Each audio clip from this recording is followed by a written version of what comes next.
আপনি শুনলে অবাক হবেন যে এক লোক প্রতিদিন মসজিদে নামাজ পড়তে যেত, কিন্তু তার প্রতিবেশী নামাজে যেত না। লোকটি অনেকবার তাকে ডাকলেও সে আসত না। একদিন নামাজ শেষে লোকটি তার প্রতিবেশীকে বলল, ভাই, তুমি কেন নামাজ পড়ো না? আল্লাহ আমাদের সৃষ্টি করেছেন, তিনিই আমাদের রিজিক দেন, অথচ আমরা তার ইবাদত করি না।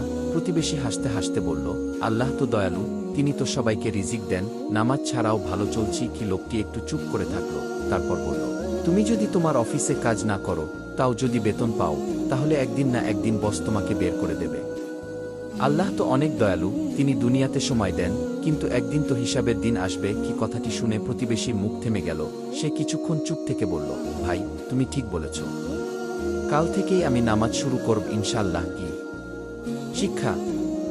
আমরা আল্লাহর দেওয়া অবকাশকে অবহেলা করলে কিয়ামতের দিনে সেই অবকাশই আমাদের বিপদের কারণ হবে। এখনই ফিরে আসা উচিত, মৃত্যুর আগে তাওবার সুযোগ নিতে হবে।